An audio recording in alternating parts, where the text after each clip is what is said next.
Well, few lawmakers are more outspoken about government waste than Oklahoma Senator Tom Coburn. As a practicing physician, when it comes to health care reform, he definitely has his own take as well as his own plan. I sat down with him in his Muskogee medical office to find out more about why he believes the choices we make about health care are critical to our country's future. Well, Dr. Coburn, as a lawmaker and as a practicing physician, what would be your diagnosis of our current healthcare system? We've set up to treat chronic disease rather than to prevent it. That's number one. Number two, we're not involved personally many times in the cost of our health care. Number three is we now have about 50% to 55% of our health care controlled by the government, which has induced the private market to start copying it, which leads to inefficiency, poor quality, and no transparency. The biggest way to fix it is to make us have some personal responsibility, change the paradigm back to we're going to prevent disease rather than treat disease. We'll still treat disease, but our goal emphasis has to be on prevention. And number three is to make sure you can be transparent, make a transparent decision before you purchase health care as to the quality and the price. And you can't do any of that now. And you have somebody else. We pay the insurance industry 30% to tell us what doctor to go to and what price we'll pay, rather than allowing a real market and a transparent market for us to see. And the greatest example of that is if you don't have insurance and you go to a hospital today, you get charged 2.5 times what you would as if you had insurance.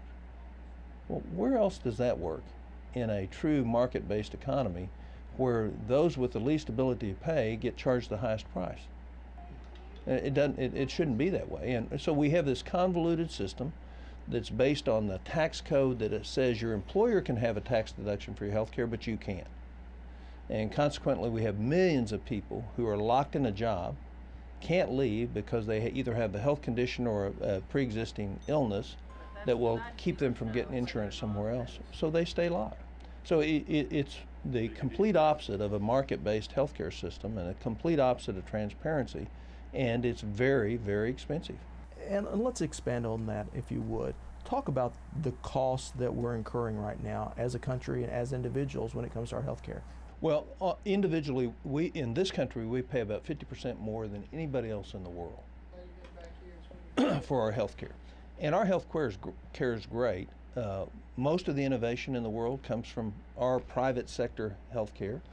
But we should ask ourselves why it costs 50% more in this country to deliver a product. And the reason is there's not a transparency in the market. How about as a country? What's it doing to our country? Well, it's making us uncompetitive. We have a high burden for health care. Because we've emphasized on treatment instead of prevention, we're going to carry a heavier load in terms of costs. We have a less healthy young population because we've not concentrated on prevention. And the lack of prevention implies greater costs, but also implies less competitiveness, which means we're less able to grow our economy. We have less capital invested because we're spending more capital on health care. And so the best way to create opportunity for the future is to have a free flow of capital that's uninhibited by non-market oriented forces in health care. And right now it is inhibited because so many people, you know, we're losing about 1% per year in the private market as far as health insurance because of the cost. Yesterday it was announced the consumer price index on healthcare rose 0.6%. The core rose 0.1%. So healthcare is rising 6 times last month as fast as everything else in the economy. Well, why is that? It's because there's no market forces to control it and to allocate the resource. So we can markedly improve quality, we can markedly improve service, and we can markedly lower price if we let market forces help us. Now, you have proposed, along with Senator Burke, co-sponsor of the Universal Health Care Choice and Access Act. And I want to ask you about the word universal. We hear a lot of the words universal being thrown out now. How is this proposal, how is it different than a lot of the other proposals that people are floating right now?